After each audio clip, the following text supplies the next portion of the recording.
Namaste and welcome to this exciting episode of Sathology Debunking Mythology. Sathology means science of truth, the study of truth. Opposite of that is mythology, which means science or study of fake, lie, or imagination. Today we are going to cover very, very important topics which you keep asking about: the BRICS currency and the Prime Minister Modi's France visit and what is happening across the world from the Sanatan geoeconomics point of view. And so let us welcome Dr. Ankit Shah from Indian Institute of Fire Management. नमस्ते। Namaste and welcome to the show. So Ankit जी, ये जो BRICS currency है, इसके ऊपर तो बहुत questions आते हैं कि कब बनने वाली है and how, and lot of propaganda videos are there on YouTube in the west. वो बोलते हैं कि ब्रिक्स की करेंसी अगस्त में लॉन्च होने वाली है, which you told in the earlier videos also. ऐसा नहीं होने वाला है। Is going to be basket of currencies built on a common background like gold or something else. So what is your prediction or what do you see BRICS currency now? तो आदित्य जी, अभी जो बहुत questions आ रहे हैं BRICS currency के ऊपर, और उसका प्राइमरी रीजन ये है कि कुछ अभी रिसेंट जो कमेंट्स आई है स्पेसिफिक इन एन इवेंट, जहां इंडियन फॉरेन मिनिस्टर को इसके बारे में पूछा गया कि क्या कोई ब्रिक्स करेंसी के ऊपर कुछ प्लान बन रहा है क्या। और हमारे जो फॉरेन मिनिस्टर हैं उन्होंने जवाब दिया कि जो भी डिस्कशन होगा वो ब्रिक्स मीटिंग में देखा जाएगा। अभी के लिए ऐसा कोई आइडिया नहीं है ब्रिक्स करेंसी का। तो इसी के चलते मीडिया में हर जगह हेडलाइन दिया गया और अभी भी चल रहा है कि India has pulled out of the BRICS currency negotiations और एनी सच प्लान। तो सबसे पहले तो जो मेरी समझ है वो मैं आपको बताता हूँ कि जयशंकर जी जो है वो एक डिप्लोमैट है, ठीक। और उनका जो ये स्टेटमेंट है कि there is no such idea of a BRICS currency, तो अगर हमें जो समझ आती है कि why will India go ahead, मतलब go ahead of BRICS and declare कि ऐसा कोई आइडिया है, ठीक। तो why should one country take the blame, that is the first thing.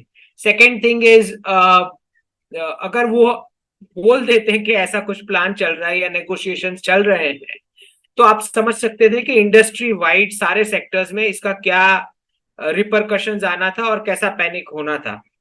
तो बिल्कुल ही कोई रीजन नहीं बनता है कि वो वहां डिक्लेयर करते कि हाँ ऐसा कुछ प्लान चल रहा है। तीसरी बात यह है कि क्योंकि बहुत सारे नए एप्लीकेंट्स हैं और वो एप्लीकेशंस इसीलिए आई है क्योंकि नई पेग करेंसी बन रही है। तो हमें जो ये अगस्त में जो ब्रिक्स समिट है उसमें पता लग ही जाएगा कि अगर कोई नया एप्लीकेंट नहीं ज्वाइन करता, स्पेशली गल्फ से, अगर वो एप्लीकेशन नहीं अप्रूव होती, तो शायद आप मान भी सकते हो कि नहीं ऐसा कोई प्लान, राइट। मुझे तो ऐसा नहीं लगता है। जहां तक मेरी अंडरस्टैंडिंग है कि नई एप्लीकेशन आई ही इसीलिए है क्योंकि एक नई ब्रिक्स करेंसी बनने जा रही है और वो दूसरी फियाट करेंसी का तो कोई मतलब ही नहीं बनता है, तो एक पेग करेंसी ही बनने जा रही है। और इसका प्लेन और सिंपल रीजन ये है कि गल्फ की जो 50% क्रूड ऑयल तो ऑलरेडी रेडिकलाइजेशन में वेस्ट हो चुकी। जो हम सब समझते हैं कि 1971 फियाट डॉलर और 1973 पेट्रो डॉलर का जो जन्म हुआ, उससे पहले तक तो कभी भी अपने इंडियन सब कॉन्टिनेंट में ब्लैक बुर्का नहीं देखा। आपने कभी नहीं देखा कि हाईवेज की दोनों साइड की प्रॉपर्टीज एक स्पेसिफिक कम्युनिटी परचेज कर रही हो, राइट। तो एक पूरा एक रेडिकलाइजेशन जो शुरू हुआ था वो फियाट डॉलर को स्टार्ट सरवाइव करने के लिए, डॉलराइजेशन ऑफ द वर्ल्ड के लिए, वो दो बकेट ऑपोजिट बकेट्स क्रिएट करने के लिए वर्ल्ड वाइड वो जरूरी था। अब क्योंकि डी डॉलराइजेशन का प्रोसेस है तो बहुत ही नेचुरल बनता है कि डी रेडिकलाइजेशन भी साथ में चल रहा है, क्योंकि रेडिकलाइजेशन और डॉलराइजेशन दोनों पैरेलल चले थे। तो जब उसका रिवर्सल होना है तो डी रेडिकलाइजेशन और डी डॉलराइजेशन पैरेलल चलना है। और उसी के चलते हमने देखा कि सऊदी के एक बड़े मॉडरेट क्लरिक अभी न्यू दिल्ली में एनएसए अजीत डोवल जी के साथ उनकी मीटिंग्स हुई और फिर उन्होंने स्टेटमेंट्स भी दिए हैं कि India is a promising place for diversity, right. तो ये जो हम देखते हैं कि अगर तो उनको अपनी सेविंग्स कुछ ऐसी करेंसी में रखनी है फॉर फ्यूचर यूज, क्योंकि उनका जो अब लिमिटेड क्रूड ऑयल स्टॉक है वो तो खत्म हो जाना है, तो वो जो 15 20 25 साल का स्टॉक बचा है, राइट, तो उसके बाद अगर उनकी सेविंग्स ऐसी करेंसी में होनी चाहिए which is backed by something real, gold silver what ever, जो भी फॉर्मूला बनता है, तो ये एप्लीकेशंस आई ही इसीलिए है कि ऐसी करेंसी के लिए। वरना तो ब्रिक्स 10 15 20 साल से ऐसे ही पड़ा था, कोई पूछ नहीं रहा था, राइट। तो ये अगस्त समिट में हमें पता लग ही जाएगा, अगर नए एप्लीकेंट्स की एप्लीकेशन अप्रूव होती है टू ज्वाइन ब्रिक्स प्लस, की करेंसी पे वर्क चल रहा है, ठीक। अब वो अगस्त में डिक्लेयर होता है नहीं होता, that is something to be seen, right.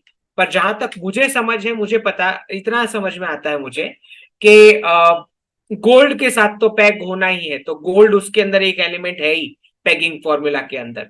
अब रशियन एम्बेसी केनिया जो है वहां से तो क्लियर आ चुका है कि यही अगस्त समिट में डिक्लेयर करेंगे, रशियन मीडिया में आ चुका है कि यही अगस्त समिट में डिक्लेयर करेंगे, राइट। इसके सामने जयशंकर जी का जो ये बाइट चल रहा है, वायरल हो चुका है कि there is no such idea of a BRICS currency, और जो उन्होंने जवाब दिया कि करेंसी वाला मैटर जो है वो बड़े लंबे समय तक नेशनल करेंसी में ही रहेगा। तो जो मैंने ये अराउंड दिसंबर 2022 ये पोस्ट डाला था कि जो डॉलर ट्रेड का शिफ्ट होने का जो प्रोसेस है उसका फर्स्ट स्टेज जो है वो नेशनल करेंसीज है, सेकेंड स्टेज जो है which is mixed currency, and third stage is the final one which is BRICS currency. तो फर्स्ट स्टेज जो नेशनल करेंसीज वाला स्टेज है, विच मीन्स कि अगर भारत और श्रीलंका ट्रेड कर रहे हैं तो वो दोनों एक दूसरे की नेशनल करेंसीज में ट्रेड कर रहे हैं, this is the first stage. Second stage is mix currency. Mix currency माने इंडिया जो पे कर रहा है रशियन ऑयल के लिए युआन में, that is third countries currency. तो ये जो ट्रांजिशन है from dollar to BRICS currency वो अभी सेकेंड स्टेज में पहुंच चुका है, which is mix currency, okay. अब फाइनल स्टेज जो है विच इज ब्रिक्स करेंसी। अब ब्रिक्स करेंसी के एस्टैब्लिशमेंट में जो प्रोसेस है उसके अंदर बहुत क्लियर है कि कमोडिटीज का कौन सी कमोडिटीज वो बास्केट में होगी, ठीक। एक पार्ट ये है। दूसरा पार्ट ये है कि जितनी भी कंट्रीज मेंबर कंट्रीज ब्रिक्स की पार्टिसिपेंट होगी वो सब बोलेंगे अच्छा मेरे को लिथियम मिला, मेरे को गोल्ड मिला, माइंस, राइट। तो ऐसे तो नहीं है कि उसको जैसे जिसने जो बोल दिया तो एडजस्ट कर दिया गया करेंसी, ऐसे तो नहीं होता। तो बहुत क्लियर सी बात है कि एक नई इंस्टीट्यूशनल बॉडी बनेगी BRIC within the BRICS framework, जो ये एसेस और सर्टिफाई करेंगे कि जो कंट्री जो रिजर्व्स बता रही है वाकई में वो रिजर्व्स है और वो कमोडिटीज है, राइट। तो ये कोई एक दो एक दो दिन वाला प्रोसेस नहीं है कि if anybody is saying giving any bite और आपने मान लिया है, आपने मान लिया नहीं है, right. It's a long drawn process. तो ब्रिक्स के जो सीएफओ है उनका जो स्टेटमेंट आया है, it's not a short term goal but it is a medium and long term goal. अच्छा, ब्रिक्स के जो सीएफओ है उनका जो स्टेटमेंट आया है उसमें दूसरा सेंटेंस बहुत इंपॉर्टेंट है। वो बता रहे हैं जो चाइनीज करेंसी है it is nowhere near to being a reserve currency, ये ध्यान में रखना बहुत जरूरी है। तीसरा जो मैंने प्रेडिक्ट किया था कि yuan can not be a reserve currency, इसका मेन रीजन ये है कि जो अभी डी डॉलराइजेशन के प्रोसेस के चलते जो युआन उन्होंने स्टिमुलस पैकेजेस दिए हैं उसके चलते युआन हैज गॉन 12 ईयर लो, जो मैंने कुछ ही मंथ्स पहले प्रेडिक्ट कर दिया था कि यही होने वाला है। क्योंकि अगर आप एक्सपोर्ट नहीं कर रहे हैं वेस्ट को तो आप अपनी पॉपुलेशन को बोल रहे हो कि आप कंज्यूम करो, तो उनको पैसे देने पड़ेंगे so that they will consume. तो वो स्टिमुलस पैकेज जो डिक्लेयर हुआ उसमें युआन का डेप्रिसिएशन हुआ।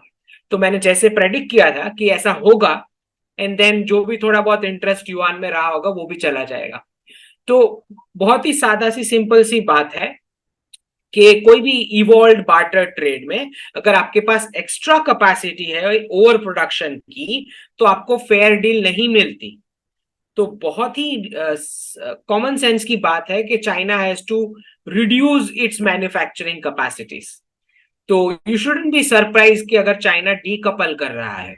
तो अभी जो लेटेस्ट मैंने पोस्ट भी डाला है अपने ट्विटर हैंडल पे कि कुछ नए कमांडमेंट्स आए हैं जिसमें शी जिनपिंग बता रहे हैं कि दीज आर द फॉर्मूलाज, आपको पूरा चाइनीज जीवन जीना है, Chinese food, Chinese cloth, Chinese festivals.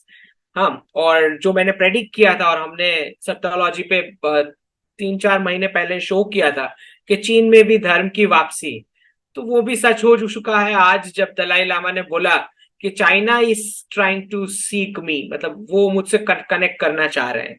ठीक है, तो वैसे दलाई लामा जाते हैं नहीं जाते हैं वो अलग बात है, बट द वेरी फैक्ट कि शी जिनपिंग को अब डोमेस्टिक कंजम्पशन में इंटरेस्ट है, बर्थ रेट बढ़ाने में इंटरेस्ट है, तो वो 1979 की जो डील थी डेंग शियाओपिंग और प्रेसिडेंट कार्टर के बीच कि हम अपना कंजम्पशन मार डालेंगे विद सिंगल चाइल्ड पॉलिसी और आप हमें टेक्नोलॉजी दो, वो डील अब खत्म हो चुकी है। तो मतलब डी डॉलराइजेशन के प्रोसेस में वो वेस्टर्न एक्सपोर्ट्स नहीं होने वाले। जब वो एक्सपोर्ट्स नहीं होने वाले तो डोमेस्टिक कंजम्पशन होना है, जो भी पेंडिंग स्टॉक पड़ा है या एक्स्ट्रा कैपेसिटीज है उसका। तो उसी के चलते शी जिनपिंग बोल रहे हैं कि फेस्टिवल्स, रिलीजन, ये सब वापस रिवाइव करो, राइट, जो भी चाइनीज था। तो ये सब हम पिछले सारे शोज में डिस्कस भी कर चुके हैं कि चाइना में ये चेंज आना ही था। और तो वो प्रेडिक्शन भी सही हुआ है कि उन्होंने सारा जितनी भी कम्युनिस्ट थियोरीज थी वो अपने स्टेट गाइडलाइंस में से हटा दी। मार्क्स को हटा दिया, लेनिन को हटा दिया है, माओ को भी हटा दिया है, खाली शी जिनपिंग थॉट अब रहा है उसके अंदर स्टेट गाइडलाइंस में। तो ये भी एग्जैक्ट एज पर प्रेडिक्शन। अच्छा, अब हमें ये समझना है कि ब्रिक्स करेंसी का जो प्रोसेस है, जो मैंने समझाया कि अलग से एक बॉडी लगेगी जो सर्टिफाई करेगी कमोडिटीज और कमोडिटीज वाले रिजर्व्स या जो भी नई माइंस है उसका असेसमेंट के लिए। तो it's a long drawn process, ये कोई 1-2 दिन वाला प्रोसेस तो नहीं है। अब 25 अगस्त जो मैंने प्रेडिक्ट किया है, लास्ट ईयर ही कर दिया था कि 25 अगस्त को डिक्लेयर होगा ब्रिक्स करेंसी के बारे में, ऑफिशियल स्टेटमेंट आएगा। तो लेट्स वेट कि अगस्त समिट में ऑफिशियल स्टेटमेंट में कुछ कुछ बताते हैं या नहीं बताते। जो मेरा अंडरस्टैंडिंग है, जो अभी जेनेट येलन की विजिट थी यूएस से चाइना, और जिस तरह से वो 3 बार झुकी चाइनीज के सामने, चाइनीज काउंटर पार्ट के सामने, उस हिसाब से मतलब पूरा सरेंडर वाला सीन दिख रहा था। तो जहां तक मुझे समझ आती है कि शी जिनपिंग ने जिस तरह से अब डोमेस्टिक कंजम्पशन के बारे में बात की है कि घूमना है तो भी चाइना में घूमो, बाहर मत जाओ, कुछ भी परचेस करना है तो चाइनीज लोकल परचेस करो, तो बिल्कुल मोदी जी की लाइन पे चल रहे हैं आत्मनिर्भर चाइना। इट इज आत्मनिर्भर China, as simple as that. और ये इसलिए हो रहा है because of de dollarization process जो करना है। तो दूसरी बात व्यूअर्स को जानना जरूरी है कि ब्रिक्स करेंसी सक्सेसफुल नहीं भी होती तब भी डी डॉलराइजेशन तो कंफर्म है, क्योंकि जो ट्रांजिशन है वो तो यूएस डॉलर से बाहर ट्रेड चला ही जाएगा, बायलैटरल और मल्टीलैटरल, चाहे वो नेशनल करेंसीज में हो या मिक्स करेंसीज में हो, लेकिन डॉलर से तो बाहर जाएगा ही। तो जो इम्पैक्ट यूएस इकोनॉमी में आना है उसको तो कोई चेंज है ही नहीं, जो हमारे प्रेडिक्शंस हैं बिल्कुल उसी लाइन में जाएगा। विच मीन्स कि जो पूरा एक्यूमुलेटेड रिजर्व करेंसी बबल है वो ब्लास्ट होना ही होना है यूएस इकोनॉमी, मुझे बिल्कुल कोई डाउट नहीं है। और इसका मैं हिस्टोरिकल रेफरेंस आपको दे सकता हूं, इसलिए दे सकता हूं क्योंकि जो pound as a single country reserve currency जो पाउंड एस्टैब्लिश हुआ था, उसका जो स्टार्टिंग पॉइंट था, which is they came to Surat, to the port of Surat, the East India company, जो that's the starting point of pound as a single country reserve currency on the world, क्योंकि India was the biggest chunk to be conquered. तो सूरत को जो जब वो land हुए थे east India company, उसके बाद जो पूरा पॉलिटिक्स चला जिसमें हम देखते हैं कि कैसे वो गुजराती बिजनेसमैन को मुंबई ले जाके मुंबई को खड़ा किया गया, सूरत को पॉलिटिकली आर्टिफिशियली सप्रेस किया गया। बिल्कुल वैसे जो मैं बताता हूं कि वो सारे sectors manufacturing, farming, food processing, logistics, precious metals, इन सबको आर्टिफिशियली दबा दिया गया और वो सारी सिटीज खड़ी की गई फियाट डॉलर वाली, जो एनआरआई रेमिटेंसेस और आउटसोर्सिंग प्रोजेक्ट्स उसकी फ्लो पे खड़ी हुई, which is Mumbai, Pune, Hyderabad, Chennai, Bangalore, right. तो बिल्कुल वैसे ही यूएस में हुआ और बाकी सारी कंट्रीज में भी हुआ। तो आज हम जब देखते हैं कि कैलिफोर्निया जिस तरह से एम्प्टी कमर्शियल स्पेसेस हो रहे हैं, तो बिल्कुल उसी के पैरेलल बैंगलोर के कमर्शियल स्पेसेस भी थोड़े ही मंथ्स में आप इफेक्ट देखोगे कि वहां भी खाली हो रहे हैं। ठीक। तो आई एम नॉट सरप्राइज जब मैंने वो जो प्रेडिक्शन डाला है कि वो business families, upper middle class business families from Mumbai will shift their base, वो अपना बेस शिफ्ट करेंगे to Surat, back to Surat. Why Surat? Because as I said के सिंगल कंट्री रिजर्व करेंसी वाला फॉर्मूला वहीं से, वो पॉइंट से स्टार्ट हुआ था, because the Britishers landed there with that East India company. तो जब ये पूरा रिवर्सल चल रहा है of that entire colonial era, तो आई एम नॉट सरप्राइज कि अपर middle class Mumbai families will shift their residence to Surat and Dubai as optional bases.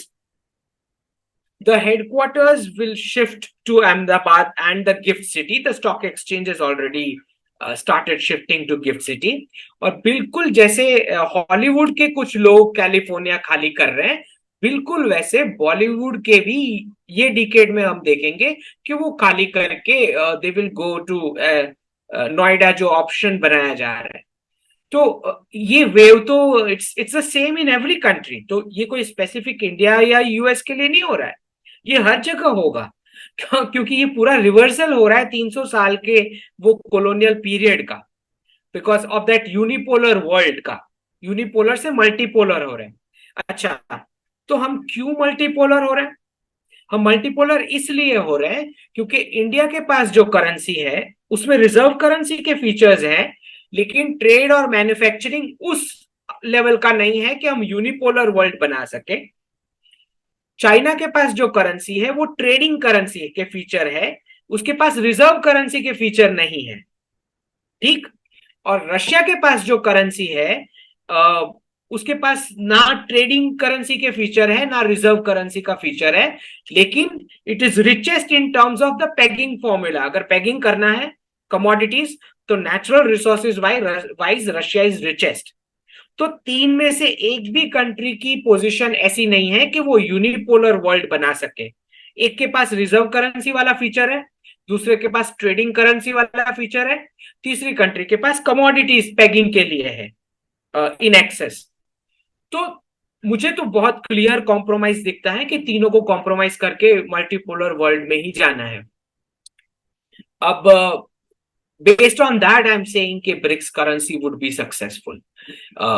मैं जानता हूं कि क्योंकि ये 100-200 ईयर्स का पूरा 300 का रिवर्सल है from a single country reserve currency to a multi country indexed currency with all the participant countries in the basket। तो ग्लिचेस आएंगी, हिकअप्स होंगे, नया लीगल फ्रेमवर्क, नया फाइनेंशियल फ्रेमवर्क, ये सब बनेगा। तो 1.5 ईयर्स तो ये पायलट ट्रांजैक्शंस में भी सारे हिकअप्स तो रहेंगे। तो इट्स नो यूज कि आप हर बार क्वेश्चन करेंगे ये होगा नहीं होगा। So let it flow, it's natural flow.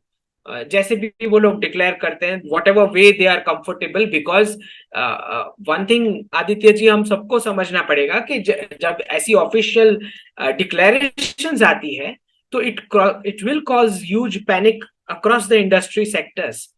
तो वो जो डिप्लोमैट्स हैं ये तो वो ऐसे तो नहीं डिक्लेयर करेंगे। ये this has to go in a gradual natural flow.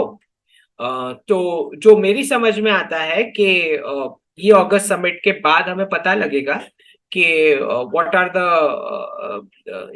कितना टाइम फ्रेम रहेगा और क्या प्रोसेस है, और क्या क्या फॉर्मूला लगेगा, वो कब पायलट ट्रांजैक्शंस बिगिन होंगे। तो मेरा एक्सपेक्टेशन है कि कुछ ना कुछ तो ये ऑफिशियल डिक्लेरेशन में आएगा कि the work is going on और वॉट एवर दैट इज। और अगर इसमें जैसे हम मानते हैं कि गोल्ड अगर मेंशन होता है तो I will not be surprised at all, क्योंकि गोल्ड तो होना ही चाहिए उसके अंदर। नाउ एक सबसे बड़ी बात, क्योंकि हम बताते हैं कि दिस इज इंडियन सेंचुरी, तो आपको ये समझना है कि इंडियंस के पास जो प्राइवेट पर कैपिटा गोल्ड है that is largest in the world. Not just that, in total Indians के पास इतना गोल्ड है which is more than total gold जो वर्ल्ड की प्लैनेट की सारी सेंट्रल बैंक्स के पास है, उससे ज्यादा इंडियंस के पास गोल्ड है। तो आप समझ ही सकते हैं कि मैं क्या बता रहा हूं। तो जो भी फ्यूचर में जो भी स्पेंडिंग करने वाले होंगे वो भी इंडियंस ही होंगे, जो टूरिस्ट भी होने वाले हैं वो भी इंडियंस ही होंगे। अच्छा, वो प्रेडिक्शन भी सच हो गया है, वो ग्रीन कार्ड वाला जो अभी न्यूज आ रहा है जो मैंने ये भी मैंने प्रेडिक्ट किया था कि आपको कुछ ही साल में जो भी कलर के कार्ड्स चाहिए यूएस के सारे मिल जाएंगे, राइट तो वो प्रेडिक्शन भी उसी डायरेक्शन में हम जा रहे हैं, क्योंकि एज आई टोल्ड के अब जब तक डॉलर का एंडलेस प्रिंटिंग था तो आप इमिग्रेंट ब्रेन्स इजीली परचेस कर पा रहे थे। अब चूंकि वो प्रिंटिंग मशीन बंद होने वाला है तो अब तो आपको सामने से कार्ड्स बांटने पड़ेंगे, ग्रीन कार्ड या what ever colour card, I don't no. तो बिल्कुल उसी डायरेक्शन में जा रहा है। अब सबसे इंपॉर्टेंट यहाँ पे डेवलपमेंट दूसरी ये है कि क्योंकि अब जो आगे के मंथ्स आ रहे हैं इसमें बहुत सारा केओस होने वाला है। बैंकिंग क्राइसिस तो हमें पता ही है कि यूएस में अब कुछ ही वीक्स में शुरू हो जाना चाहिए सेकेंड राउंड। मुझे कोई डाउट ही नहीं है, क्योंकि एक ही महीने में आपने देखा कि 31 ट्रिलियन का डेट 32 हो चुका है, राइट। तो मुझे कोई डाउट नहीं है कि सेकेंड राउंड अब शुरू होगा बैंकिंग क्राइसिस का वेस्ट में। तो मुझे जो समझ में आता है कि अब जो फाइनेंस मिनिस्टर होंगे हमारे, उनका बहुत ही इंपॉर्टेंट रोल रहेगा, क्योंकि उनका जो न्यू वर्ल्ड ऑर्डर में उनका जो भी नेगोशिएशंस उनका होना है वेस्ट की कंपनीज के साथ, या जो नया रेगुलेशंस या फाइनेंशियल रेगुलेशंस, लीगल रेगुलेशंस का जो फ्रेमवर्क में चेंजेस आना है because of the BRICS currency negotiations etcetera, तो बहुत इंपॉर्टेंट रोल नए फाइनेंस मिनिस्टर का होगा। तो यू कैन एक्सपेक्ट के कैबिनेट रीशफल में ये चेंजेस हम शायद देख सकते हैं बहुत जल्द। तो क्योंकि प्राइम मिनिस्टर जा रहे हैं फ्रांस की विजिट के लिए, और वो भी जो मैंने प्रेडिक्शन डाला था 2020 में कि चाइना डिस्ट्रैक्ट कर रहा है नॉर्थ में, दे वांट कि हम उधर टाइम पास करें, इसलिए बहुत जरूरी है कि नेवल अलायंस हम शुरू कर दें वेस्ट के साथ। तो बिल्कुल उस डायरेक्शन में फ्रांस को राफेल्स का नया ऑर्डर मिलने वाला है, न्यूज कुछ रिपोर्ट्स भी बता रहे हैं, कंफर्म कर रहे हैं वो प्रेडिक्शन मेरा। और दूसरा जो सबमरीन का भी कुछ प्रोजेक्ट कॉन्ट्रैक्ट है वो भी फ्रांस के साथ, और यूएस के साथ जो नेवल पूरा एक सेटअप नया नेगोशिएट हो रहा है, जहां पे उनका जो भी मेंटेनेंस रिपेयर्स उसका डॉकिंग का और वो सब प्रोसेस भी इंडिया यूएस के बीच कुछ फाइनल होने जा रहा है। तो this is not a surprise इधर। तो ये सारे सारे प्रेडिक्शंस ट्विटर पे हैं मेरे हैंडल पे, तो one by one everything's coming true. ये जो नेटो का जो समिट हो रहा है, नेटो का जो समिट हो रहा है यूक्रेन के लिए, क्या आपको ऐसा लगता है कि US is trying to reduce his military expenditure and stop this war now? It has gone to beyond. देखिए ये जो हमने पहले भी डिस्कस किया है यूक्रेन वॉर के बारे में कि that it is scripted going on, और बहुत जल्द जो हमें भी पता है, क्योंकि जो डॉलराइजेशन के लिए जो दो बकेट्स खड़े किए गए थे कि एक बकेट को सैंक्शन करना है, दूसरे बकेट को आर्म्स और डॉलर्स देना है फ्रॉम द प्रिंटिंग मशीन।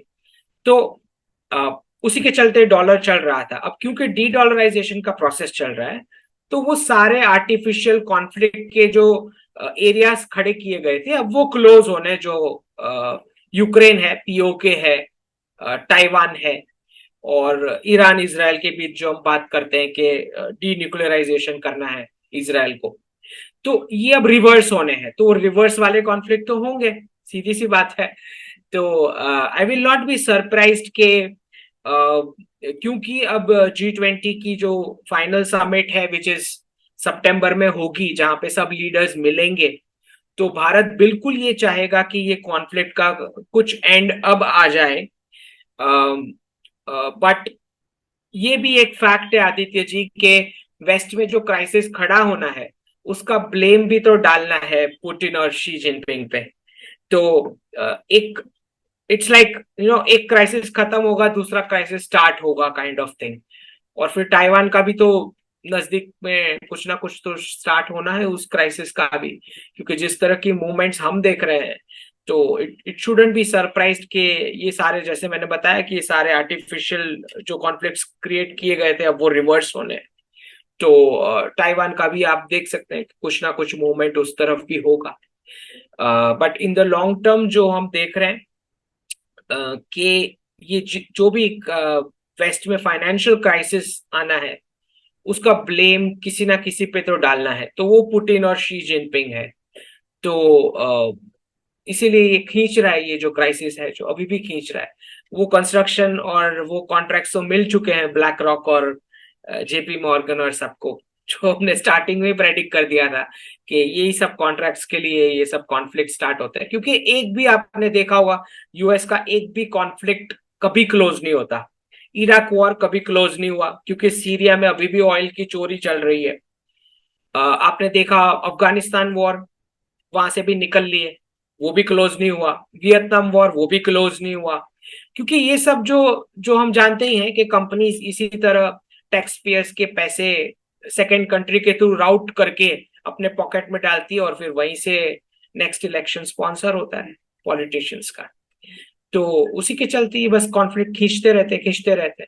और सारे कॉन्ट्रैक्ट्स हैं, खाली डिफेंस डील्स नहीं होती, रिकंस्ट्रक्शन के कॉन्ट्रैक्ट्स होते हैं, रिहेबिलिटेशन के कॉन्ट्रैक्ट्स होते हैं। तो बेसिकली टैक्स पेयर्स का पैसा। तो इसी के चलते ये कॉन्फ्लिक्ट सारे खींचते रहते हैं। लेकिन मुझे समझ आता है कि भारत चाहेगा कि बिफोर सितंबर में जो G20 की लीडर्स की फाइनल समिट है उससे पहले अगर क्लोज हो पाता है तो दैट इज समथिंग जो भारत एम करेगा अगर ये हो पाता है।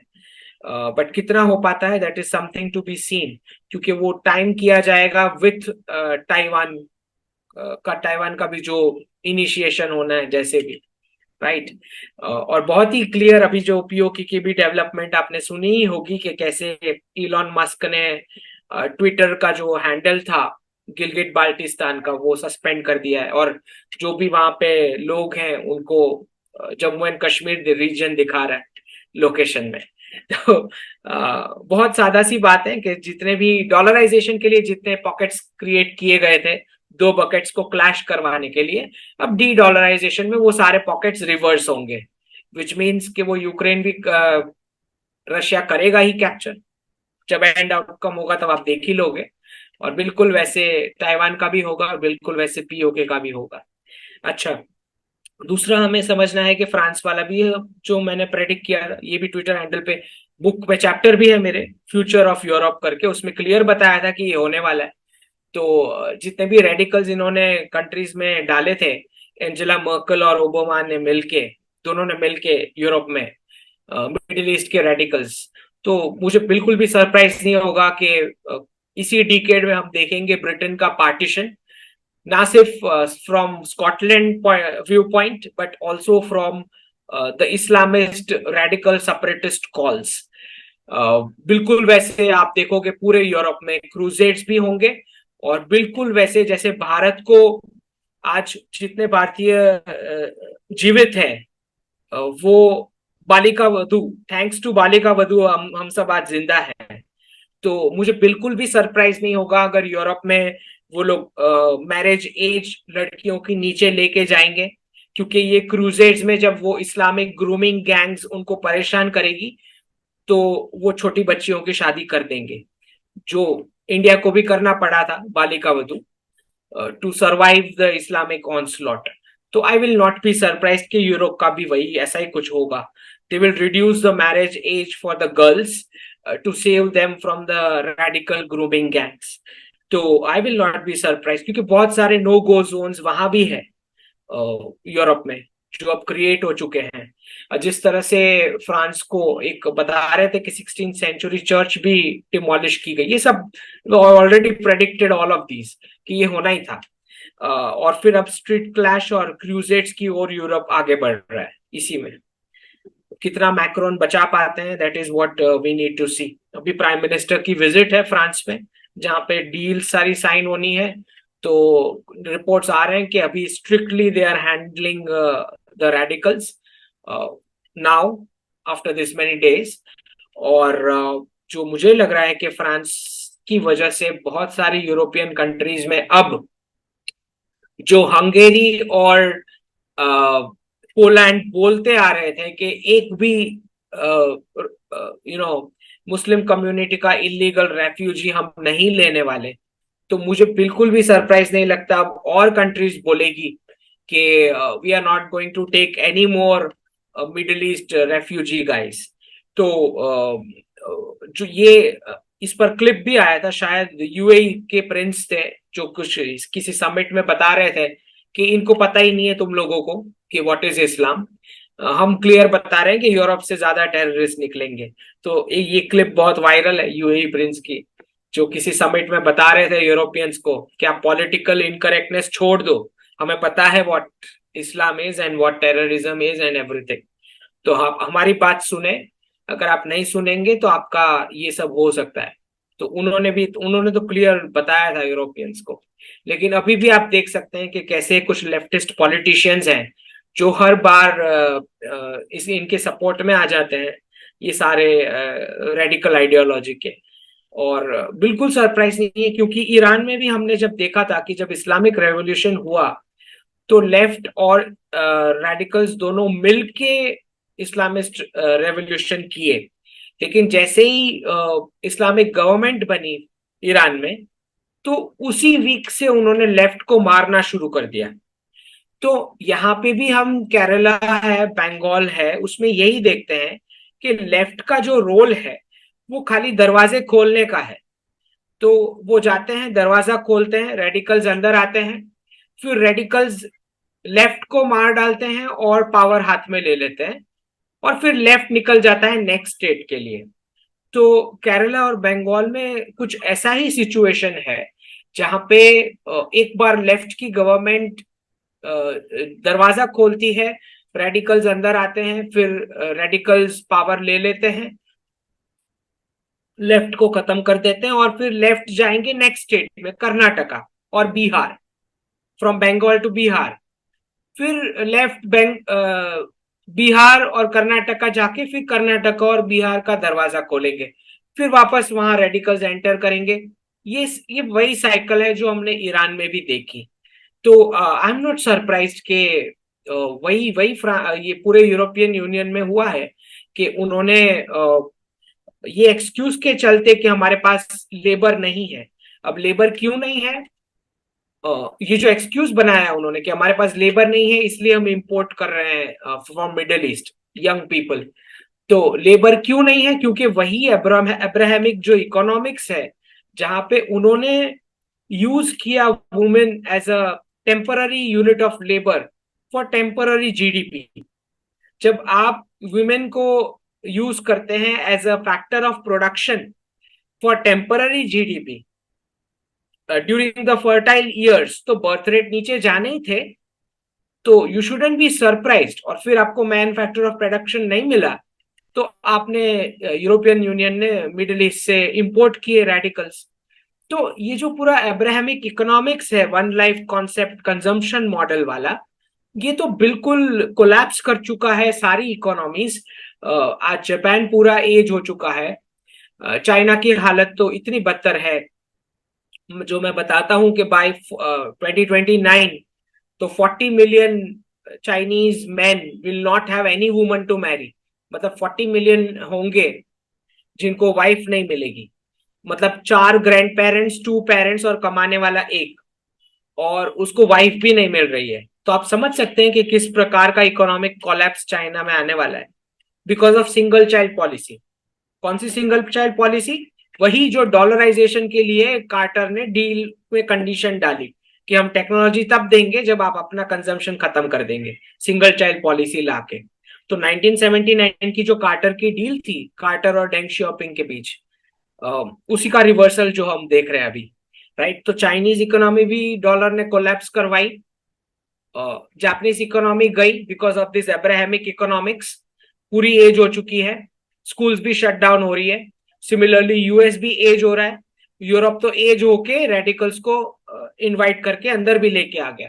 तो ये पूरा इकोनॉमिक मॉडल ही गलत है, जहां पे आप you can not treat women as a unit of labour during her fertile years, क्योंकि आपको ये तो पूरा लाइफ साइकिल है ना। जो वेल्थ ऑफ नेशंस जो है आदित्य जी, वो पास होता है हमेशा फैमिली यूनिट से।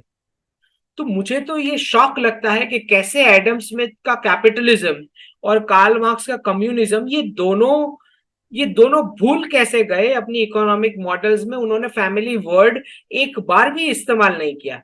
एक छोटा सा बच्चा बता सकता है कि any any economic decision is a family decision, उसका तुरंत इफेक्ट सारे फैमिली मेंबर्स पे आता है।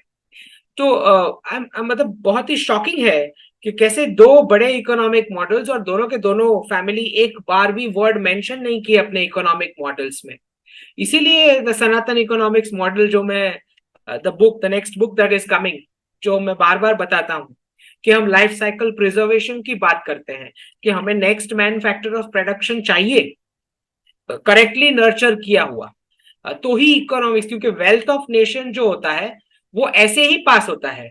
जो रिप्रोडक्शन करता है सारी वेल्थ उसी के पास चली जाती है, पूरे वर्ल्ड की। एकदम सादा सी बात है, चाहे इनहेरिटेंस से चली जाए, चाहे छीन के चली जाए, चाहे गवर्नमेंट के थ्रू चली जाए।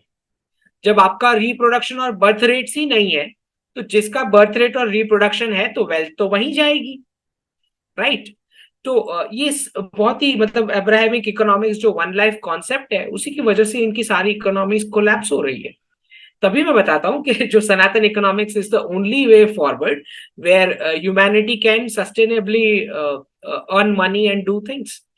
और मैंने जो ये पोस्ट डाला है कि इंडिया ने उसी दिन Sanatan economics killed Adam Smith capitalism and Karl Marx communism, जिस दिन हमने कोविड वैक्सीन पूरी दुनिया को दी, जब हमने रिफ्यूज किया कि हम डेड बॉडीज पे प्रॉफिट का एक्सप्लॉइटेशन नहीं करेंगे कंट्रीज के साथ।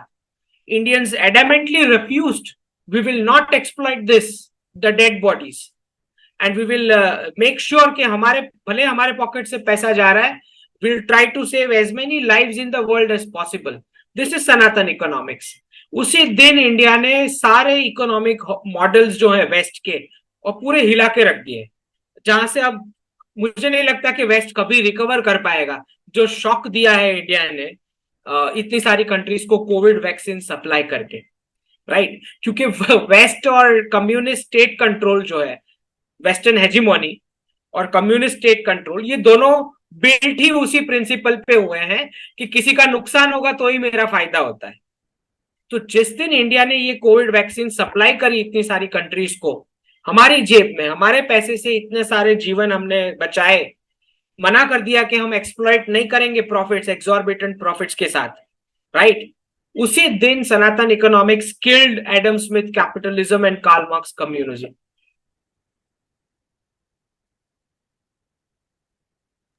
डू यू थिंक कि ये जो अभी इन अमेरिकन एम्बेसडर मणिपुर में जा रहे हैं to speak about Christian rights, और जो अमेरिकन पॉलिटिशियंस हैं जो इंडिया के ऊपर डायरेक्टली कमेंट करना शुरू कर रहे हैं, do you think it's a script to make India weaker in the long run? कि वो जो कल्चरल जो जो रिलीजियस डिवाइड्स जो इंडियन पॉलिटिशियंस हेल्प करते हैं, अमेरिकन पॉलिटिशियंस में इतना दम नहीं है इंडिया में कुछ कर सके, लेकिन Indian politicians help them and they are also commenting on other things, is a ploy to slow down the progress of India and the concepts India brings in the world. तो सबसे पहले आदित्य जी, आप एक टर्निंग पॉइंट समझिए कि prime minister की जो visit हुई है यूएस में, उससे पहले ही यूएस स्टेट डिपार्टमेंट में कुछ विमेन एम्प्लॉयज थी जो कॉन्स्टेंटली ह्यूमन राइट्स और माइनॉरिटी और रिलीजियस ये सारे इंडेक्सेस पे कमेंट कर करके they used to poke nose.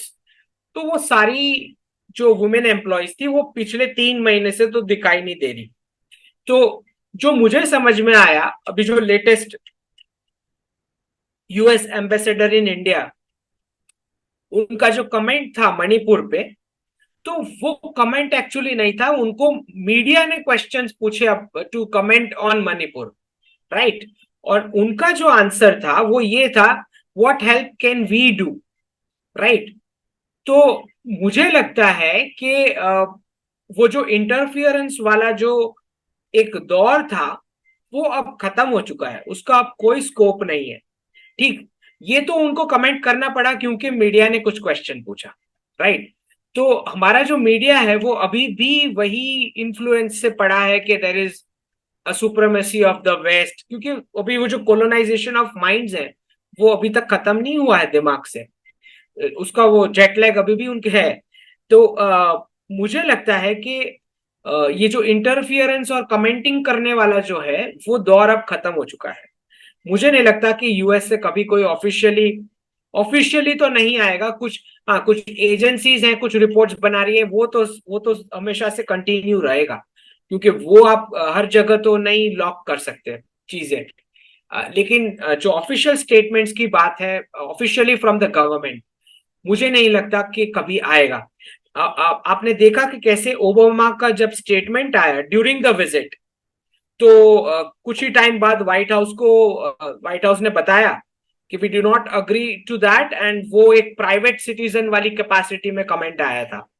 तो जो भी फैक्शन ये बदमाशी कर रहा है रिलेशन स्पॉइल करने की, या ये दिखाने की कि अभी भी यूएस इस तरह ऑफिशियली कर सकता है, मुझे लगता है वो एरा खत्म हो चुका है।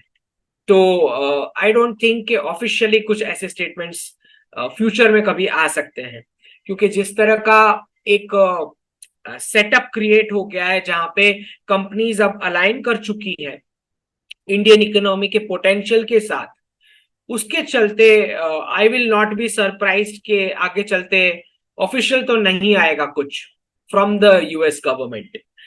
अब यहाँ वहां की एजेंसीज कुछ रिपोर्ट्स बना के इंडेक्स डाले या बातें करें, तो that is a separate thing.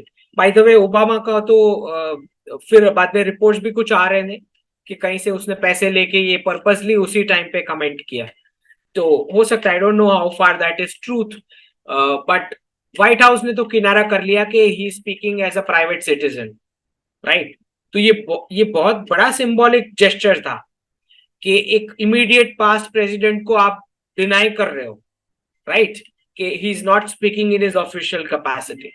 तो मुझे जो लगता है कि आगे चलते ऐसा कुछ ऑफिशियली तो नहीं आना चाहिए। अच्छा, यही क्वेश्चन जब एरिक गारसेटी की कमेंट पे जब मीडिया ने हमारे स्पोक्स पर्सन को पूछा एमईए के, तो उन्होंने उनका जवाब भी अब चेंज हो चुका है। उन्होंने भी ये बोला कि I do not think ambassador has this capacity to speak on internal things.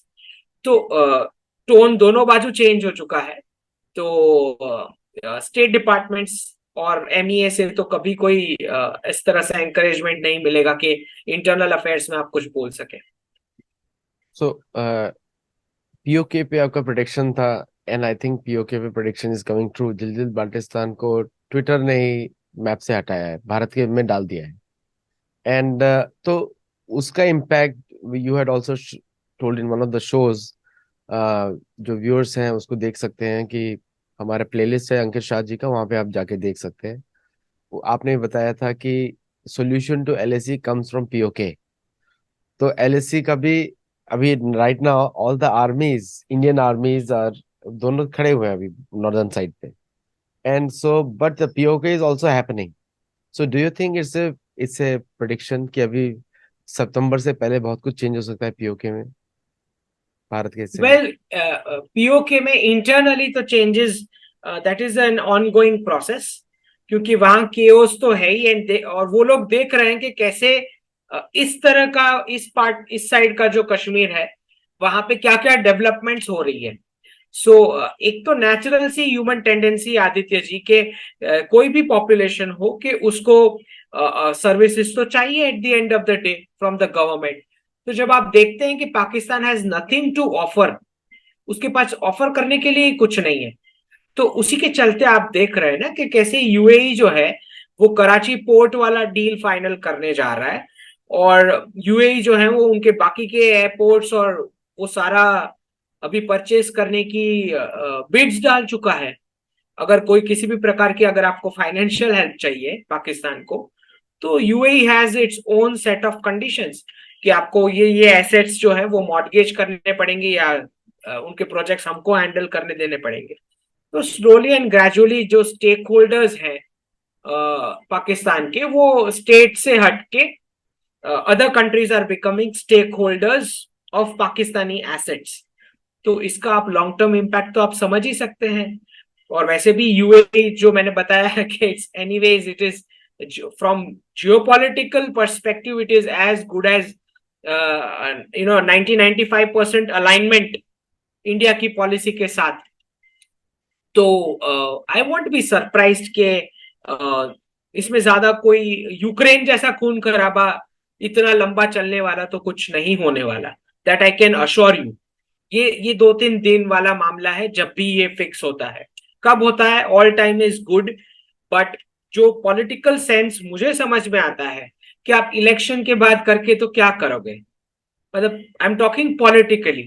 Politically it make sense कि आप इलेक्शन से पहले इसको कंप्लीट कर लो। Right, this is what my assessment is. Right, मुझे पता नहीं, but this is what I am saying कि इलेक्शन से पहले करोगे तो it has political benefit as well. Right, तो let's see when it happens, but all time is good time. Khalistani protest तो अमेरिका में चल रहे हैं, और सबको मालूम है कि कौन करता है। अभी कनाडा में चल रहे हैं, यूके में चल रहे हैं, यूएस में चल रहे हैं, किसी भी और देश में नहीं है, है ना। तो ये पता लगता है कि हु इज प्रोटेक्टिंग देम। कि ये पाकिस्तान का तो कोई औकात नहीं है, पाकिस्तान की तो कोई वैल्यू नहीं है, वेस्ट में तो कोई वैल्यू नहीं है। तो लेकिन इंडियन मीडिया पे कभी कभी बहुत हंसी भी आती है मुझे, कि दे जंप, ऐसे मेंढक के जैसे उछलते हैं हर जगह, और कुछ ना कुछ उल्टा सीधा बोलना शुरू कर देते हैं with made up scripts which is given to them from the AFP. मतलब एजेंसी, वेस्टर्न एजेंसी स्क्रिप्ट देती है, और उसको पढ़ते हैं, उछलते हैं, और भयंकर एनालिसिस होता है for the topic which is itself debatable. Topic ही वो ठीक नहीं है। बट वी सी कि खालिस्तानी प्रोटेस्ट पे भारतीय गवर्नमेंट ने थोड़े स्टेप्स लिए हैं, लेकिन ये गवर्नमेंट टू गवर्नमेंट बात नहीं है, ये intelligence agencies to intelligence agency बात होती है, होनी चाहिए, क्योंकि it is a work of a intelligence agency. तो why why do you think कि हम लोग, भारतीय गवर्नमेंट सॉवरेंटी को बचाने के लिए, अभी तो क्या हो गया है कि our NRIs have come on the street and they are protesting and they are waving the Indian flags and protecting our interest. लेकिन ऐसा चलने वाला नहीं है लंबे समय तक, बिकॉज ये what can a citizen do. और भारतीय लोग तो वैसे भी लॉ बहुत फॉलो करते हैं, तो उनको जो बोला जाएगा, इधर नहीं जाना है तो नहीं जाएंगे। सो where do you think the Indian government will intervene, or how can it intervene also? देखिए आदित्य जी, जहां तक कनाडा का सवाल है, तो कनाडा में एक एक एक चीज ये है इसके अंदर, खालिस्तानी इशू के अंदर, कि वेस्ट की जो डिप्लोमेसी इतने साल जो रही थी बहुत ही चीप प्रकार की, कि आप पूरी दुनिया से पॉलिटिकल और इकोनॉमिक क्रिमिनल्स जो है इकट्ठा करके, चाहे वो नवाज शरीफ हो, नीरव मोदी हो, विजय माल्या हो, या खालिस्तानी हो कोई। राइट, तो एक ये इनका, और सब कंट्रीज से, खाली भारत के नहीं, इन्होंने हर जगह से इस तरह से पॉलिटिकल और इकोनॉमिक क्रिमिनल्स इकट्ठा किए। राइट, जब इमरान खान था तो तब आउट ऑफ पाकिस्तान, तो तब भी वो यूके में था। तो ये जो शॉर्ट टर्म माइंडसेट वाली चीप पॉलिटिक्स है कि हम क्रिमिनल्स इकट्ठा करेंगे, फिर उसको यूज करेंगे as bargaining chip for negotiating with other countries, तो उसी का खामियाजा आज शायद यूरोप तो भुगत ही रहा है, बाकी सब भी भुगतेंगे। और जब आप ऐसे किसी भी रेडिकल थॉट प्रोसेस वाले क्रिमिनल्स को एंट्री देते हैं अपने कंट्रीज में, तो उसके साथ उनकी वो आइडियोलॉजी भी अंदर एंटर कर लेती है। तो अगर उनको खालिस्तान बनाना है कनाडा में, तो मुझे नहीं लगता गवर्नमेंट ऑफ इंडिया को कोई प्रॉब्लम है। उनको अगर कनाडा में बनाए Khalistan, we don't have any issue. और जिस तरह से हम देख रहे हैं कि पॉलिटिक्स में कनाडा की पॉलिटिक्स में Khalistan has become a kind of vote bank thing. तो इसीलिए शायद ट्रूडो इतना अपीजमेंट कर रहे हैं उनके साथ। तो जस्टिन, तो और दूसरा ये भी एक फैक्टर है आदित्य जी के ये जो मैंने बताया, पॉलिटिकल असाइलम के नाम पे क्रिमिनल्स इकट्ठा करने की पॉलिसी। तो बहुत सारे ऐसे हैं एलिमेंट्स जिनको लगता है कि अब विक्टिम बनेंगे तो फटाफट से सिटीजनशिप मिल जाएगी या फटाफट से कैनेडियन गवर्नमेंट से कुछ ना कुछ बेनिफिट्स मिल जाएंगे, कि उनको बताना पड़ेगा कि हम विक्टिम्स हैं उस कंट्री के, दूसरी कंट्री के। तो शायद उसी के चलते कुछ और जो सिख कम्युनिटी वाले कनाडा में या यूके या यूएस में जो रहते हैं, वो ज्यादा डेमोन्स्ट्रेशन शायद आर्टिफिशियली इसीलिए करते हैं कि उनको लगता है कि दूसरे भी शायद कुछ 3-4 और बेनिफिट्स मिल जाए वहां की गवर्नमेंट से, बिंग एन एसाइलम, तो खुद खुद अपने आप को विक्टिम बताना, काइंड ऑफ, राइट। तो एक एक ये बात, एक फैक्टर ये भी है इसके अंदर। अच्छा, जहां तक इंडियन गवर्नमेंट का सवाल है, तो जो मैंने बताया, हमको कोई प्रॉब्लम नहीं है, आप कनाडा में खालिस्तान क्रिएट करो, वी हैव नो इशू। और लॉन्ग टर्म जहां तक हमारी एम्बेसी के ऑफिसर्स की सिक्योरिटी का सवाल है, तो हमारे फॉरेन मिनिस्टर ने बहुत ही क्लियर इंस्ट्रक्शंस दे रखे हैं ये सारी गवर्नमेंट के काउंटर पार्ट्स को, कि अगर if you are going to allow security problems for ambassadors, क्योंकि ये तो आपकी रिस्पॉन्सिबिलिटी है, होस्ट कंट्री की रिस्पॉन्सिबिलिटी है to ensure security of the government officers of other nations जो वहां पे रिप्रेजेंटेटिव्स हैं, तो you will face repercussions, right. और दूसरा जो ये भी हमने प्रेडिक्ट किया था, जो कि तुरंत जैसे ऋषि सुनक पावर में आए तो प्राइम मिनिस्टर ने एक ट्वीट डाला था, और उसी पे मैंने पोस्ट डाला था कि अब तो कंडीशंस है to sign free trade agreement with UK, right. तो उस जो वही उसका उसका भी आ चुका है अभी लेटेस्ट, के प्राइम मिनिस्टर ने बताया है मीटिंग्स में कि आप ट्रेड पार्टनर नहीं हो सकते अगर आपको साथ में ये सारे क्रिमिनल्स भी इकट्ठा करने हैं कंट्रीज में। तो ये बहुत क्लियर है कि विजय माल्या और नीरव मोदी जैसे जो है उनका एक्स्ट्राडिशन अब उनको स्पीड अप करना पड़ेगा अगर वो चाहते हैं कि भारत के साथ फ्री ट्रेड अग्रीमेंट साइन हो, वरना नहीं साइन होगा। मैं बहुत क्लियर बता रहा हूँ ये चीज, तब भी मैंने लिख दिया था जैसे ही ऋषि सुनक पावर में आए कि एफटीए साइन नहीं होगा। Now now the prime minister has many more conditions before he science it. तो यही है कि इंडिया का जो अब रोल है, ग्लोबल रोल, वो ज्यादा से ज्यादा अब डोमिनेंट होने वाला है। तो बहुत सारे लोगों के पेट दर्द होगा वेस्ट में, जो अभी भी वो वेस्टर्न हेजीमोनी वाली माइंडसेट में चल रहे एक्चुअली व्यूअर्स को आज का डिस्कशन बहुत अच्छा लगेगा, because it's a very long, आपने काफी डिटेल आंसर्स दिए हैं ब्रिक्स करेंसी पे, तो आपने सारे पॉइंट्स क्लैरिफाई किए हैं इस बार। और future of the BRICS currency, future of the geo economics in the world, Sanatan geo economics. अभी मेरे को अभी लिटफेस्ट के लिए बहुत क्वेश्चंस आ रहे हैं, व्हाट इज सनातन इकोनॉमिक्स। तो मैं, the author is coming and you can answer him और you can ask him directly. And so my common question was, it's an antidote to Western imperialism, or it's a हैं। all-inclusive economic growth. That is Sanathan economics. तो एक question आता है, West never wants all inclusive growth. वेंट आपने बताया है, दो बकेट्स रखते हैं वो लोग, पहला यू स्टडीड बिफोर। और बड़ा, that's a very insightful answer you gave me in one of the earlier shows. क्योंकि वो, if you see from the two bucket theory point of view, everything is two buckets here. तो West में they want to create poverty where they can sell, because poverty means instability. और जो गरीबी से लोगों को इजीली बहकाया जा सकता है, गरीबी से फेलियर्स को प्रूव किया जा सकता है। अफ्रीकन यूनियन ने यही एक्यूजिशन किया वेस्ट के अगेंस्ट डी डॉलराइजेशन के लिए।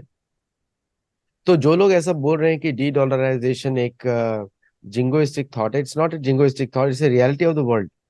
क्योंकि अफ्रीकन यूनियन के लीडर्स को मैं देख रहा हूँ, ओपनली बोल रहे हैं, जबकि वो क्रिश्चियंस हैं, कन्वर्ट हो चुके हैं। Majority African countries have converted to Christianity. उनके जो लीडर्स हैं इंग्लिश ज्यादा बोलते हैं, अपनी लोकल लैंग्वेज कम बोलते हैं। भारत में उसका विपरीत है, हमारा प्रधानमंत्री हिंदी में बात करता है, अमेरिका में आकर भी। तो there is a native pride in India, which is native Hindus means native people, उनका प्राइड है और उनका कल्चर है which is being accepted larger in the world. तो वाई डी डॉलराइजेशन जो है, एक दुनिया एक्सेप्ट कर रही है, लेकिन भारत अभी भी अमेरिका को एक तरह से सपोर्ट करता हुआ दिख रहा है कि ये द डॉलर डोमिनेशन कंटिन्यूस। तो अंडरस्टैंड आदित्य जी के जो मैंने बताया कि कुछ सिटीज जो है हमारी, वो जैसे सब कंट्रीज में ये हुआ है कि उनको आर्टिफिशियली प्रॉप अप किया गया with remittances, fiat dollar payment, specifically जो हम टैक्स सेक्टर की बात करते हैं। क्योंकि फेडरल रिजर्व का जो एक आइडिया था कि हम एक ही सेक्टर में डॉलर का फ्लोट डालेंगे, जिससे क्या होता है कि बाकी सारे सेक्टर्स का टैलेंट इकट्ठा होके उस सेक्टर में चला जाता है। मतलब बाकी सेक्टर भी कोलैप्स करेंगे, और जहां पे लेके जा रहे हैं हम टैलेंट, उनको कूली जॉब्स करवाएंगे। तो वहां पे भी कोई मेंटल आउटपुट नहीं। तो ये एक पूरा प्लान था, बहुत ही घटिया सा प्लान था। और उसी के चलते वो जो सिटीज हैं जो बिल्ट हुई एनआरआई रेमिटेंसेस और इसके एक्सपोर्ट्स और आउटसोर्सिंग प्रोजेक्ट्स के बेस पे, फंड्स फ्लो के बेस पे, इन्हें लगता है कि ऐसा कभी हो ही नहीं सकता कि डी डॉलराइजेशन होगा। तो उनको समझना जरूरी है कि डी डॉलराइजेशन का एक पार्ट तो हो ही चुका है कि जनवरी 2022 से कोई भी एलाइज ने यूएस ट्रेजरी में फिर पार्क नहीं की अपनी सेविंग्स, एलाइज ने भी नहीं की। तो एक पार्ट तो डी डॉलराइजेशन का हो चुका है। दूसरा, ब्रिक्स होता है नहीं होता है, सेकेंड और थर्ड स्टेज में तो बहुत सारी कंट्रीज जा ही चुकी है, which is national currency trade और मिक्स ट्रेड। जो मैं 4 स्टेज बताए उसमें से सेकेंड और थर्ड स्टेज तो फिर भी होगा, which means de dollarisation confirmed है।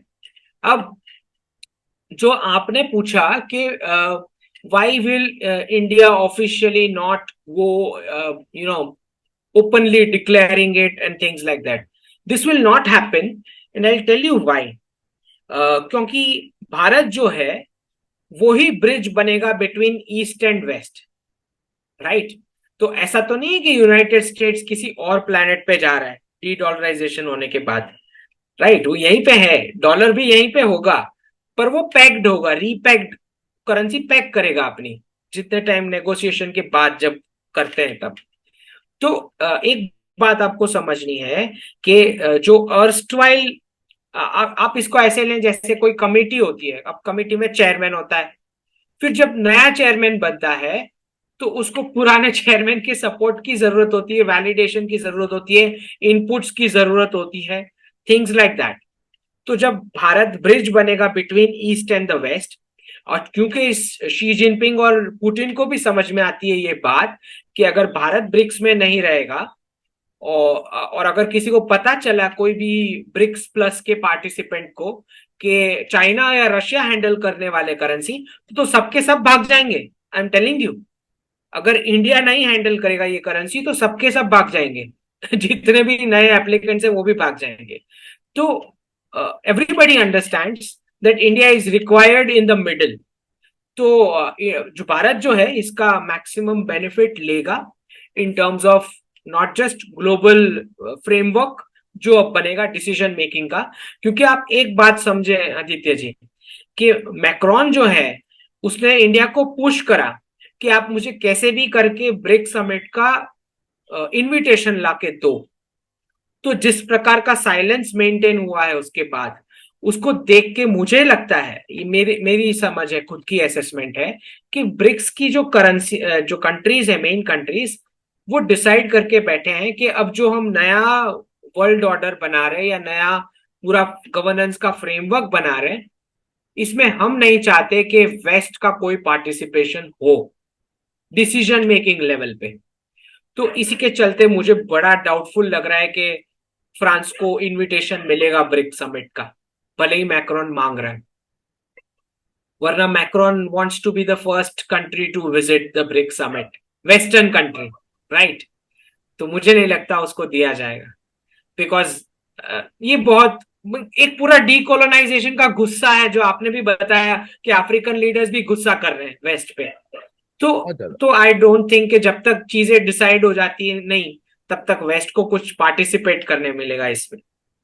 नहीं, आई फ्रांस डाउट इट। अफ्रीका में तो बहुत गुस्सा है। अफ्रीका इज द बहुत ज्यादा गुस्सा है उधर तो। When I see their leaders reports, और वो तो मैं एक अफ्रीकन कॉन्फ्रेंस में गया था 2 दिन पहले, और 3 दिन पहले, फ्राइडे सैटरडे को। और उसमें दे वर लिसनिंग वेरी अटेंटिवली, बड़े ध्यान से मैंने उनको बताया डुअल ग्लोरी इन गॉड के बारे में। And they were shocked to know कि how an Indian can understand African situation.